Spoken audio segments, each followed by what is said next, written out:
Yo, what up? It's been a fucking week. Yo, a week. It's been a week. But we back. Jasmar's podcast. Yo, we live, you know what I mean? Niggas be saying shit like, yo, Jazz whispering, nigga, this my normal tone. Shut up. Yeah, nigga, Mac Anthony in the building. This might be a real, you know what I'm saying? This might be dope. Where the guest we have this evening, well, before I get to that, yo, the reason we just kind of, you know what I'm saying, been gone for a week, we had little difficulties, guests was supposed to come, and little shit happens, life, you know what I mean? So, shit happened, you know what I mean? But yo, we back, you know what I mean? But anyways, tonight's guest is a legend in XTV. You know what I'm saying? Came in '03, like with quick success. And this when like rookies was coming out and it was just always some gimmicky shit. But he came in and, changed the game as far as what a rookie's supposed to be. You know what I'm saying? The nigga come in there immediately and change the game, you know what I mean? Change, cause disruption on what's currently going on, you know what I mean? Exactly. And make the game adapt to his new style. And you know what I mean? He was fresh when he came through. And, he stayed that way throughout his illustrious career. And, it's a new day and age, so young people might not know, but here we are. Yo, Moonsault Kid, how's it going, buddy? Yo, this mean a lot. I mean, you get to tell your story. You did a DVD back in maybe 14. Yeah, it was 2014. Tried to do the story of my life, and it went well and everything, but I guess it got lost. You know what I mean? And we were unable to copy various formats of it because the original file with everything on it got lost somehow. We still don't know where the hell it's at. So, it's some lost shit, you know what I mean? But this is cool to be on a podcast and tell my story. Yo, it's a pleasure having you here. It's a pleasure to be here, Jazz. Yo, so I guess we go on to asking you, how you got your start in XTV. Well, I got my start in CAW. It was they were like the only company to really accept me. I was a very regular type guy. I loved wrestling. You know what I mean? I just liked it. It was always in my blood. It was always something that I really liked to do. I went from doing it in the backyard to eventually, getting myself a trainer and taking it serious when nobody in my family would support me. You know what I mean? I never really had people that supported my vision of, that. Like, they were always just very kind of get money, you know what I mean? And I wasn't really like that. I was just follow your passion, you know what I mean? Follow your dream, It might not be profitable at first because, hey, this is something new. But, you find your ways in and out, and eventually you start getting money, from what you love to do instead of just, being stuck doing something that everybody else is doing. The same circle of, what everybody else is doing. And, I didn't have a lot of support. Yo, how did you survive? I mean, no support, like not even your moms, your dads and shit? No one. It was just me, and friends, great friends. I'm blessed to still have some of those friends, Even now, they just always stuck by me, just said, look, man, I see that a lot of people aren't there for you, but they were just there. They were my bros, in high school and just all that. And just being an outcast from the family, you know what I mean, though at a young age, it's just unfortunate, because you get older and you know, you go to this wrestling match and nobody's there except your friends, you know what I mean, and you only got like four of them because not many people understand you, you know what I mean, so it's like they're clapping and it's just this real lonely feeling, and as a kid you feel very insecure and you go through all these things. But as time wore on, you know, and I started to see success, you know, I started to change, you know, because I was just mad that, you know, I would go to these big companies. I used to think it was something wrong with me back then, actually, Jazz. Like, when I first started, I thought that, you know, I already got an upbringing where, you know, my family never really supported me, you know what I mean? Because I'm not doing what's making the big bucks, you know what I mean? And so I just kind of felt outcasted by them,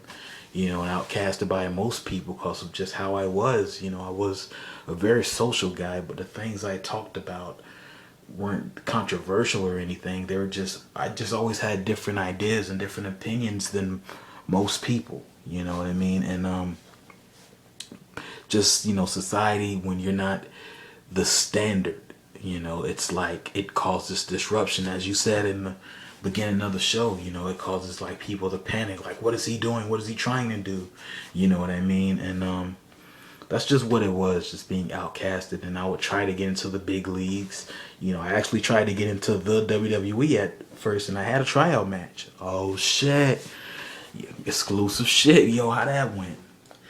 I thought it was going good, you know what I mean? I fought Taz, you know, over there in the little training thing, and I kicked him dead in the face. Oh shit. And you know, he got all pissed off, his nose is bleeding, he's complaining, you know. And I was doing actually good, you know, within it. You know, they were like, oh kid, you're doing good. And I guess I got carried away, you know what I mean? And I kicked him dead in the face, you know, and his nose was busted, and you know, they kicked me out. I got, you know, let go, and I was told I was blacklisted from there, you know, or whatever. But I mean, we'll get into that career. But as far as, you know, it was just little things like that. And I mean, I was just depressed. But I'm just going to say, if you're not around the right people, you know, during those kind of times when your upbringing, you know, is not the most positive, you know, people just want you to be a certain way and they hate when you aren't that way. You know, like you'll go into a dark place and you'll start taking substances. But I'm blessed enough to not have, you know, gone down that route. There's been many times where I was tempted to, you know, but just again, good friends that stayed with me. You know, shout out to Josh. You know, he's just always been there. You know what I mean? And finally, you know, I see CAW, you know, on XTV, and you know, I decided to give it a little shot. And at this time, CAW was just letting people in. You know what I mean? It's like, oh, you know, whatever. If you're new, just come in. I think they had this guy named Hell, and who else did they have? They just had a bunch of random people. You know, it was just so random. I was just like, oh, whatever, you know. It's just free, you know, for all type thing. And, you know, I just came in there and, you know, shot to the top. Yo, when you came in that shit, word, man. When you, this nigga talking about word ain't even say the shit. You know what I mean? But when you came in the shit, it was like, yo, like who this young kid is. And you know, I think they said over the commentary who your influences was, like 123 Kid, and you know, basically people that, you know, didn't really reach that major level. Exactly, you know what I mean? It was basically somebody like, you know, shit, just a random nigga. I don't know, that dude across the street. You know what I mean? It was like that's who people looked at the 123 Kid as. You know what I'm saying? Like Peter over there type shit. You know what I mean? Like why are you influenced by him? You know what I'm saying? And that's kind of what the feeling was like. Cause people usually go for the cliche influences, like, oh, this nigga, that nigga, you know. But you came in under a different influence, and we seen it in your style. Exactly. Being the underdog, you know, or being a rare type of person, you can't help but study rarer. You know what I mean? Study what's rarer than you. When you go into different things, it's like you just support the underdog when you are the underdog, because you can see yourself in this person. You know what I mean? And that's why I've never been cliche. I've never just done what everybody else did. I did my own thing, you know, and staying that unique. It was a long, hard road, but it was worth it in the end because, you know, I'm successful from it. And, you know, I got people admiring me and got people like you know, a young guy putting me on his podcast. Why? But, you know, I just always was influenced by 123 Kid, Sean Waltman. Just how he moved and how he just like it wasn't about him talking really. It was just about his, you know, how he got down. Nigga, you don't talk like that. You don't talk like that. Stop talking like that, cause I talk like that.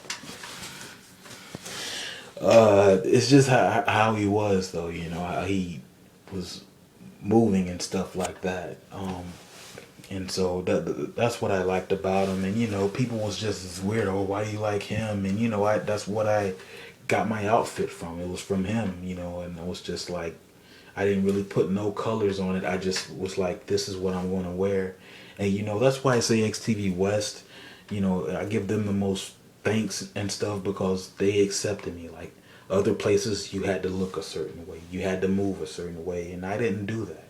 I went my own way, and CAW accepted me, you know, and with open arms, and I just did what I did, and they were like blown away. Yo, at that time in '03, you was just, you was doing moves we ain't never seen before. You know what I mean? Like, I mean, how did you learn this shit? Cause some of that stuff, like, you spinning in the air and doing all these other different things, nigga. Like, how do you train somebody to do a 360-degree moonsault? You know what I'm saying? Or whatever the fuck you used to do. You know what I mean? Well, trial and error, Chaz. You know what I mean? Where, you know, like I said, when you're rare, you look for more obscure things. You know, and I used to watch Japanese, you know, wrestling and stuff, and I used to see these guys do all these different things, and you know, add other layers to moves or whatever. And so I used to just watch videos of old Japanese wrestling, you know, and all these other different things, even kung fu movies. And I used to try to, you know, do the same thing I was seeing on television and do it myself, you know, and but find my own unique way of doing it. Instead of just copying, I could just, you know, innovate. And that's what I did, you know, like I said, through trial and error. You know, my friend, you know, he had himself a wrestling ring in his little garage, and I used to just practice moves off of that, like a whole lot. You know how a rapper like Tupac was in the studio, you know what I mean, all the time. That's how I was in the ring, you know, just always there, like always, you know, all type of nights. I remember his dad, my friend's dad, like, you're still down here, what are you doing? I'm sweating my ass off, you know what I mean? And I just used to just do little things, little corkscrews and, you know, all these different flips and stuff and other stuff. And sometimes I got my friends and, you know, keeping them up as well just to practice things, you know.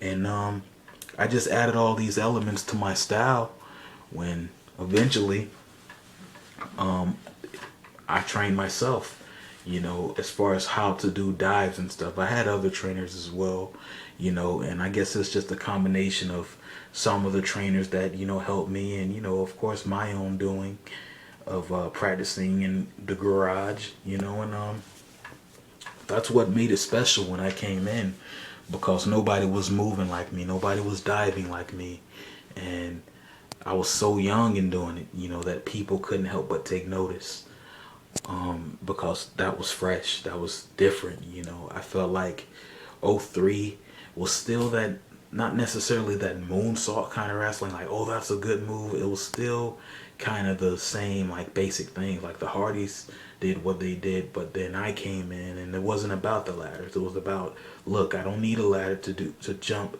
20 feet in the air. I can do it with my body, you know what I mean, out of nowhere. You know what I'm saying? So yeah, I mean, you caught on like quick because of that shit, because of that style and, you know, your aerial ability.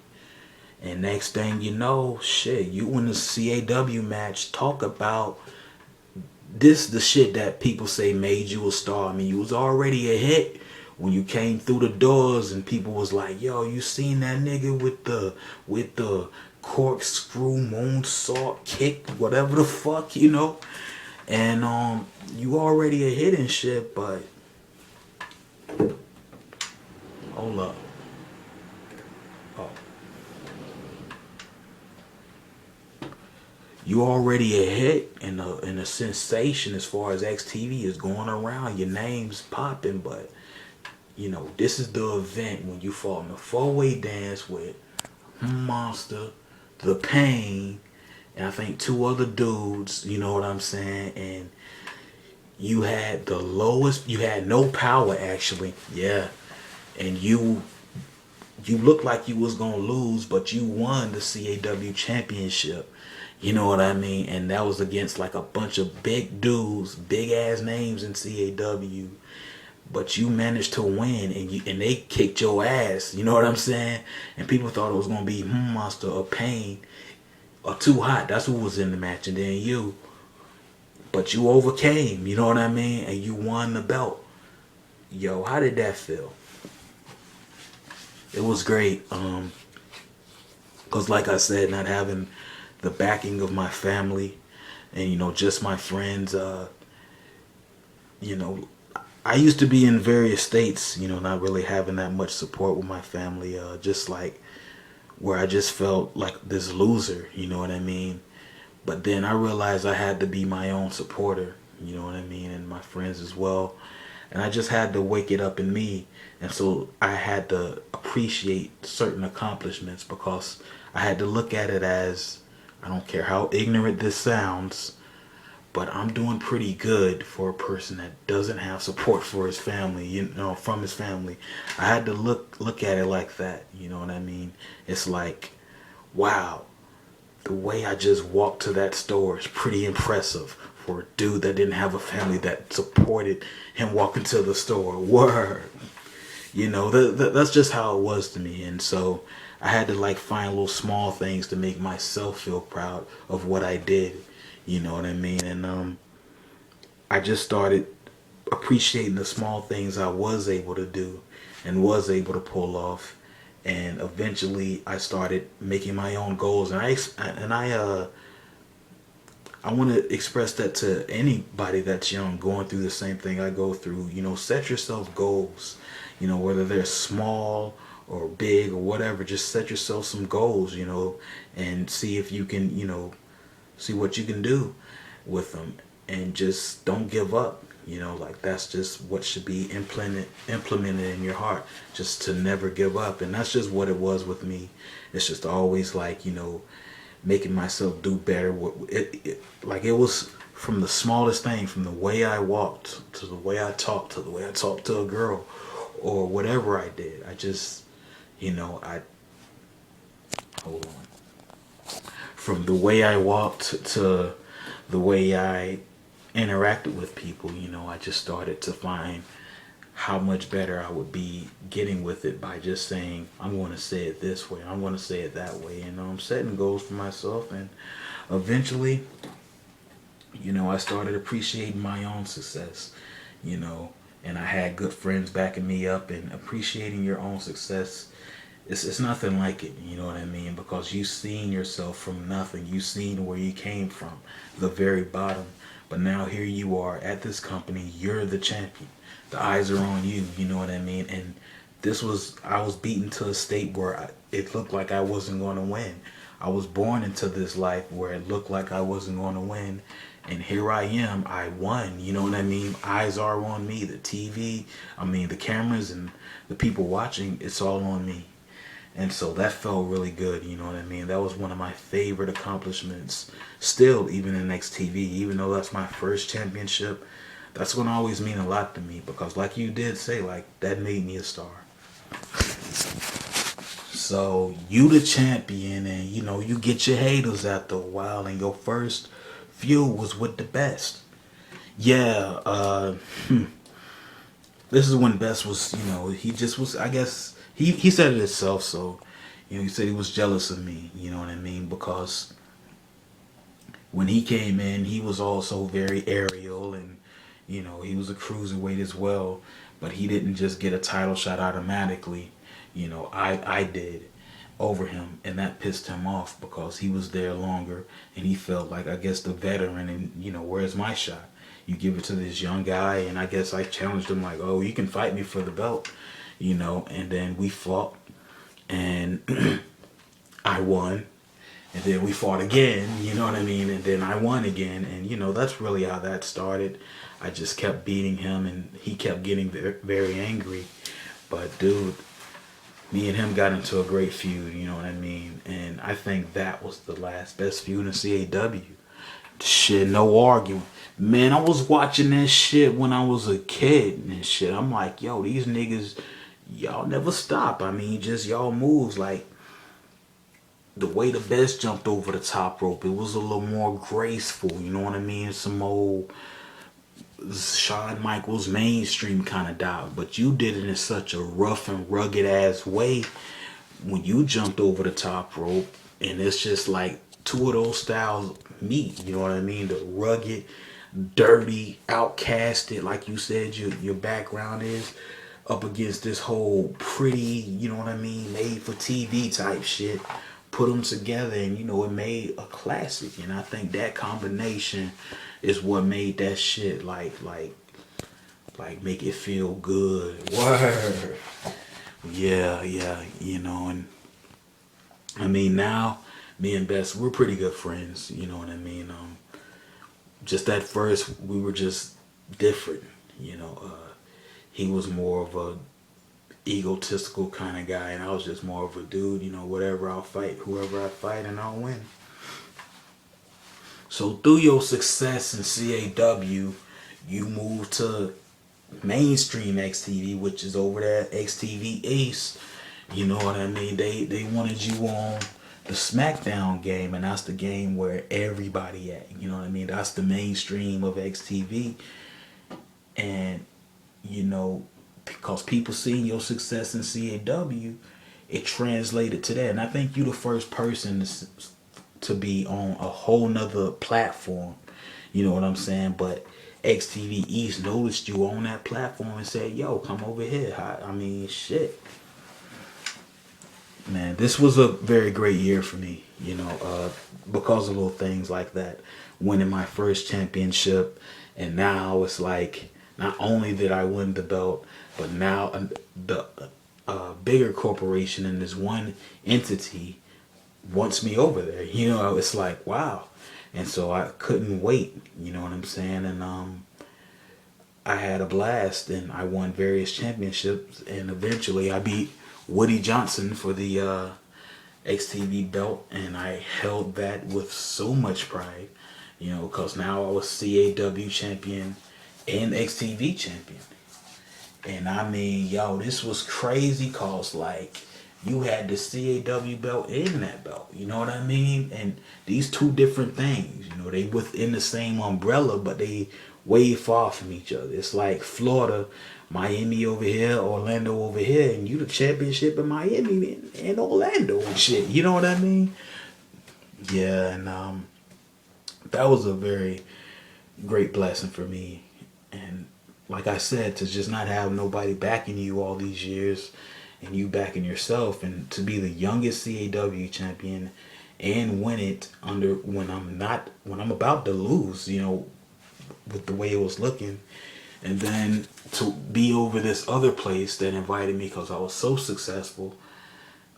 It was amazing, you know what I mean, and it was a great thing to be a part of. But of course, you know, the things happened in '03. Yeah, CAW had to close, and we enter into the group home era. Oh yeah, where CAW still good though. I mean, you fought the artist, you know, on various occasions, and Best was still fucking with you. It was ill.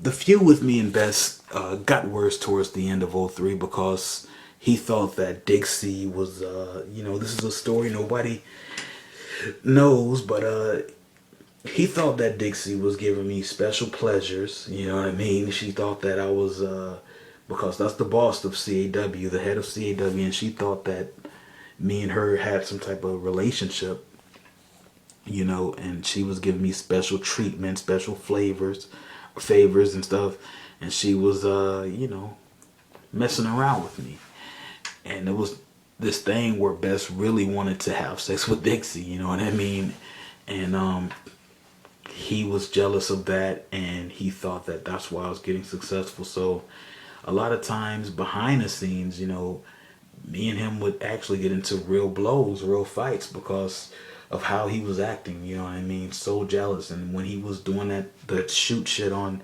TV where he would go in there and, beat up referee Woody or beat up somebody in the crowd, then try to kick my ass, but we seen what happened with that. Word.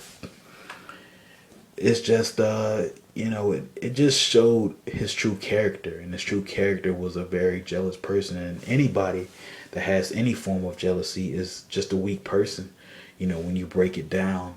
And he was a weak person at that time. He's overcome that, and he's not a jealous person anymore. But at that time, he was a weak person because he just couldn't give a younger dude props, you know what I mean? And he just had to diss them. He had to come out there and beat on people that didn't have anything to do with his anger. He should have dealt with that with himself instead of attack other people. A girl for that matter, you know what I mean? Dixie. And yeah, he had demons. And we seen those demons come all the way out in the year '08. And, of course, over here on XTV West, we know what happened with him. Everybody imploded on him and people lost a lot of respect. But at that time, I never lost respect for the Best. And because that was the guy I was looking at before I got popular in CAW as a hero, you know what I mean? Because CAW was just this extreme barbed wire, whatever. But here this guy is, who's just a cruiserweight, a pure cruiserweight, And we had F Spiral and stuff and all these other people. But what, nigga? Sorry, I started. But here's this guy, who's just awesome and all over the place. And so I really looked up to him until he kicked my ass for no reason.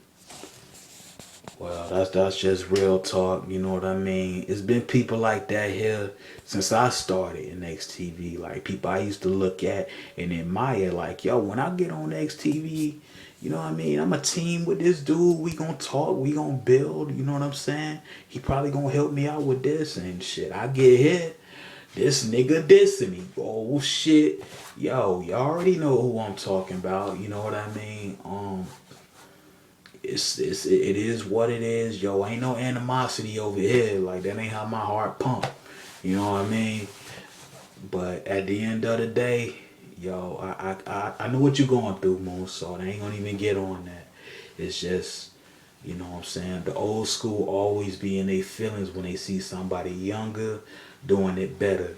You know what I mean? And that's with everything. You know what I mean? And I might ruffle some feathers or wake something up in somebody, but yo, whatever get woke up in you, nigga, it actually ain't gonna do nothing because nigga, you ain't done nothing for the past few years, but talk shit. Yeah, and I mean, I even felt that way about the Best. Like, even though he was going out there and beating up people, it's like your message wasn't getting, accomplished. But he did win the belt, and CAW closed, and of course the WWE Team War 1 and different things like that. And that's when I came over there. That's right, you was in the WWE. Man, you wasn't real successful. I did have a good match on SmackDown with X-Pac. See what I mean? Yeah, as we mentioned before over here on XTV West, a lot of guys that tried to go over there, the WWE, we weren't that successful. Just because we were successful at one place doesn't mean we were successful at this place. You know what I mean? And it was only the Pain and Best and D-Matic, but D-Matic didn't want the major belts. He was kind of a, he was funny, he was a side character. But it was pretty good, you know what I mean? I was just happy to be a part of all this. And then, of course, all the other things that happened with it, you know, well, that year, all the other things that happened in my life. I mean, just meeting the people I meet and getting all these pointers, it was really the experience. It wasn't about rankings to me, even though on Raw 2 later on in the year, I was like number one. Me and Bobby, we were like the two, Bob Classic, we were the two top guys at that time, you know what I mean? And that meant a lot because I think that showed you the shift, because it was always about the crazy, zany kind of guys, you know what I mean? And now me and Bob, who are just pure athletes who don't act crazy and zany. Bob, who just kind of questions everything because he wants an understanding of this place. He doesn't want to act like the people, but he wants to, like, this is stupid, you know what I mean? Now he's the guy. Now I'm the guy, you know. And as far as the D-Matics, with all due respect to them, but at this time, they were the low rankings. And that showed you the new era we were entering, which eventually became the era of the athletes. That's real shit. I mean, Raw 2 was the starting point, I guess, for you. And, we move into Day of Reckoning and shit, you still wrecking shit up.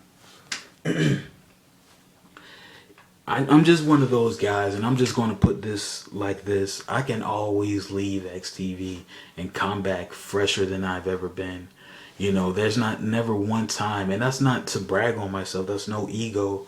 It's just that I've always been like that. I've never left XTV because I never stopped loving the respect I got. You know what I mean? I never had this as a young kid. Like I said, my parents, they never really accepted this. You know what I mean? They wanted me to have something else. They wanted me to have a lot of money and all this stuff. But this experience is always what I truly have wanted.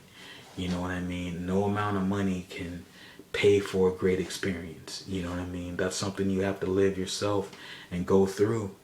And going through all these things through these years has been, it was great, especially through that time. 03, 2000 into 06 is when I felt like I was the happiest in XTV. And when other guys came, like I remember when Charles Dean came, and word, you at a loss for words. That's what, you spit all over the mic here. Yo, you know what I mean? The mic didn't ask to get spit on. Hey, I'm sorry about that. You know what I'm saying? But it's all good. So you were big success, you know what I'm saying? Everybody digging your style. You winning belts and shit. What happened though? Like, cause it ain't like you stopped being athletically good, even though 05 people was like, oh, he ain't, as impressive as he used to be. What you think happened? Well, I came in and the game kind of got, oversaturated with my style. I feel like people was paying attention to me, seeing how they can do better. And a lot of people did things, I guess, better, and just added more to their style or to their character for me, and some people didn't like my basic look. And it was kind of starting to be about fashion and how you, and all these other different elements. And I think that's really what happened. It got lost into, you got to look like this, you got to sound like this. I felt like that's what happened with it. Not that people stopped paying attention to me. I would still have one of the highlight matches, but I wasn't a major player as far as the XTV guys like Payne, like Bobby, and Best and stuff. I was just kind of there, you know what I mean? And then I think, to me, the only downfall in my career is being with that raggedy piece of shit Big Ten Money. Oh shit, yo, we shooting. Let me just tell you, you talk about just a fake, you know what I mean, a cornball of a, just an idiot, you know what I mean. It was 2007, you know, this is after all the success I've had, and you know, I came back, you know. So you did leave at one point. Yeah, the first time I left to just kind of soak all this success in, because I was starting to make money from XTV, and I just kind of just, you know, took a break, because I'm like, whew, I got to take a breath, because I mean, it was just constant work, work, work, work. And I mean, that's like 3 or 4 years working. Like, I went into CAW, had to work a lot of shows, do a lot of these crazy moves, interviews, you know what I mean? Then I jumped to XTV SmackDown, you know, fighting the likes of Loco and King Kong and things like that. Then I went to the WWE. No, I was still in CAW and doing both of that, CAW and SmackDown. Then it's the WWE. Then it's this. Then it's that. It's like 6 wrestlings, no breaks. You know what I mean? Can I get a Gatorade? Word. Can I get a juice, Lord? But anyway, I just kind of, you know, stepped back, and I got me a nice house. You know, me and my friends are living good and just lived wealthy, you know, until I had to come back and try to make some more money. Word, word. So you came back, and I mean, what's the beef with Big Ten? Like, hold up, my nigga. This is a legend. This is somebody I look up to. Yo, 10. The views and opinions expressed on this on this podcast is in no way form Mac Anthony's or Jasmar. Yo, go ahead though. He just sucks, you know. He's one of the guys I kind of mentioned. I mean, some people say Bob was the one with the fashion stuff, like, oh, you gotta look like this, you know. But I remember him kind of picking apart my clothes, like, oh, you know, little dog, you need a chain, you need this, you need that. And he, you know, and me being still young, I co-signed him. I thought, this is the legend Big Ten Money. He knows what he's talking about. And I let him mess with my outfit. And, you know, he put a whole bunch of money symbols on my outfit. And it was ugly as hell, you know, and it wasn't me. You know what I mean? And I remember we're at an autograph signing. You know what I'm saying? And, like, I remember, like, yeah, I know you. This kid was like, I know you 90%. I know you, King Kong. The A-man. Who the hell's this white guy here? You know, and then I remember 10 Money looking over at me talking about something. You gotta make yourself known, dog. You gotta be doing some shit. I can't just dress you like that, dog. You know, and I'm like, dude, you ruined my clothes. Like it wasn't like I gave him my clothes to, you know, do that. He did that behind my back. Like, we were asleep one night, came back, and I guess Joed was on Creator Wrestler, or Big Ten Money was on Creator Wrestler, and he's doing all this stuff to my clothes. I'm like, what are you doing? I'm trying to make you tight, dog. You know what I mean? Like, what the fuck? So yeah, 10 Money's a piece of shit. You know what I mean? You can come see me. Yo, come on, don't get shot up now, nigga. Yo, this is ill. It's just like this. If you want to see me at Sides of Mania, you can. All right, bring your little punk ass posse. You know what I mean? You aren't shit. All right, because it wasn't a death to my legacy, you know, but it was just people didn't know who I was. People forgot about Moonsault Kid. They know about Moonsault Kid for being him. You know, I didn't have to be something. I didn't have to act like something. So yeah, you're a piece of shit for that. All right, with gold teeth. Whoa. Yo, he had to mention the grill. Word. So, I mean, I was still here and there in XTV, but again, I took a step back and came back in 2010 to a big reaction. You know, the fans were not expecting me. This was on 2010, where you came on 2010 shit, you know. This is the last, some people say this is the last era of XTV as far as the games and other little shit we had pumping out. You know what I mean? You came through, like, Best came back that year, and you won comeback of the year 2010. And you know what I mean? Like, how that happened? One thing about the world is always fixated on nostalgia. You know, if something's 3 years old, it's getting old. if something's like 5 years old, you know what I mean, it's irrelevant. And when it's 10 years old, it's nostalgic and it was the greatest time of your life. You know what I mean? And that's just kind of what happened with me. You know, it was like, not that I got old, people still remembered me, but it was just the nostalgia factor. You know, when I came back, it was like all these memories came back. All the music I had, the way I walked to the ring, you know, you couldn't help but remember the times and moments.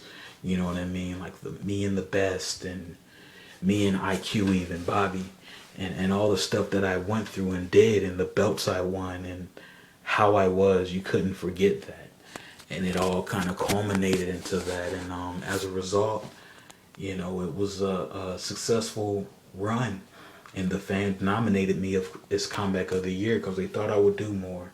You know, but that was just that, and I closed that chapter, and I decided to live life. And you know, I left it. I left XTV, and I got, you know, this girl Miranda, and you know, she eventually got pregnant. That's what I was talking about in 2014 on the DVD. And you know, I got my son, Moonsault baby. Word.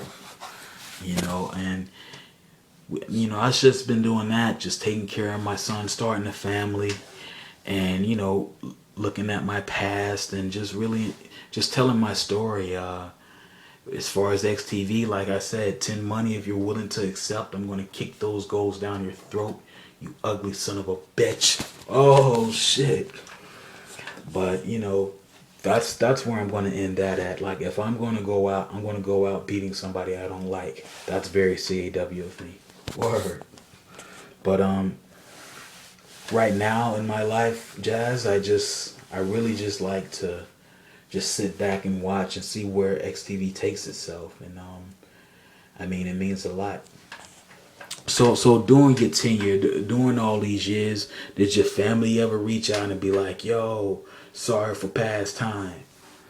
Oh yeah, many times. Especially when I was really on that roll in '03 and all these other different things, they would reach out like crazy, and you know, they would just always call, and they still call. You know, wondering, like, you know, and only person who really apologized was my mom, who unfortunately, you know, passed in like 2014. You know, and it like I didn't take it hard, but I did feel something because there was somebody trying to make a connection with me who realized they were wrong, and you know, at the last minute it was too late.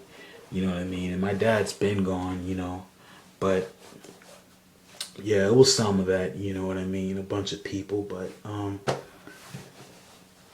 overall, I'm just starting my own family, you know, and I'm going to try to, and hopefully I can raise a generation that just really supports their kids and tell them to do whatever they feel, to be whatever they want to be, you know what I mean? And I don't have to agree with it. I don't have to see it as stupid or whatever. I can just support it, if anything. And that's really what a true family does. You know what I mean? And me, you know, going through the experiences I go through. So it ain't no more moonsault kid matches. Not unless 10 accepts. But I'm gonna kick his ass when it's time. You're a bitch made motherfucker. Word. I ain't saying word because I agree. Don't beat my ass, 10. Don't come up here shooting up the studios because he's shooting up your name. But yo, anything else? Nothing else really. Just I'm hoping to, you know, see where XTV goes from here. You know, we had such a dark turn as far as the PS3 incident and the external hard drives and all the other different things that have, you know, plagued us, plagued our creativity and everything. And hopefully, you know, we're moving into an era where we can do more. Moonsault stuttered hard as hell right there. The niggas, they do more. Like, yo, your brain had a hiccup. You thought about what you said about saying nigga word. So I asked everybody this, that's like an OG from back in the day. You know what I'm saying? Cause this shit big now. This shit huge. The killer versus the pain at Size of Mania. When it happened, who you got? Hey, look, I gotta say I'm going with Killer, simply because he's younger and he's new. I mean, not new, but he's more of the he's more man. He's well rounded, to me. And Payne could win though because he is dominant in the ring, but I just choose Killer because I'm a fan and I want to stay relevant. Word. Well, that's it. 45 minutes deep. You know what I'm saying? This has been Jasmar's podcast. We promise we gonna pump some more out. Stories, shoots. I really want to hit 10 money response. You know what I'm saying? But until then, this been Jasmar's podcast. Peace.